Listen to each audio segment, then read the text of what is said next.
एक नशादर मैं भी शोरे ना दसन लगा, और बड़ा ऐसा नशादर हैरान कर। 1 किलो शोरा ले लो जी, जमीनी खालस। उस शोरे नो रोगनी हांडी च पा दे, अमर बेल नहीं होंगी लोथ, ਇਹਦਾ पानी 8-9 लीटर चाहिए, चाहे कट्ठा पा दे सारा पानी, चाहे किलो किलो करके पा दे, पानी हटा दे, ਤੁਹਾਡਾ ਸ਼ੋਰਾ ਕਾਇਮ ਹੋ ਜਾਏਗਾ। ਮੋਮੀਆਂ ਮਾਸ਼ਾਅੱਲਾ, ਸ਼ੋਰਾ ਕਾਇਮ ਹੋ ਗਿਆ, ਮੋਮ ਹੋ ਗਿਆ। ਇਹ ਸਾਰਾ ਸ਼ੋਰਾ ਤੁਸੀਂ ਰੋਗਨੀ ਕੁੱਜੀ ਲੈਣੀ ਹੈ। ਜਦੋਂ ਹਲਵਾ ਜਿਹਾ ਰਹਿ ਜਾਏ ਨਾ, ਖੁਸ਼ਕ ਨਹੀਂ ਕਰਨਾ ਸਾਰਾ।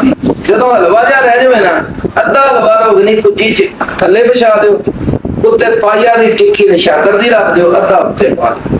ਇਹਨੂੰ ਬੰਦ ਕਰਕੇ ਸਿਰ ਤੋਂ 5 ਕਿਲੋ ਦੀ ਅੱਗ ਦਿਓ, ਤੁਹਾਡਾ ਸ਼ੋਰਾ ਚਰਖ ਖਾ ਕੇ ਮਿਲੇਗਾ। ਇਹਨੂੰ ਤੋੜੋਗੇ, ਵਿੱਚ ਨਸ਼ਾਦਰ ਚਰਖ ਖਾ ਕੇ ਪਿਓ ਹੈ। ਇਹ ਨਸ਼ਾਦਰ ਕੱਢੋ, ਇਹਨੂੰ ਪੀਸ ਲਓ, ਪੀਸ ਕੇ ਇਹਨੂੰ ਰਾਤ ਦੇ ਅੰਦਰ ਤੇ ਚੁਟਕੀਆਂ ਦਿਓ, ਉਹਨੂੰ ਫੌਰਨ ਹੱਲ ਕਰ ਰਿਹਾ। ਇਸ ਤਰ੍ਹਾਂ 1 ਕਿਲੋ ਭਾਜੀ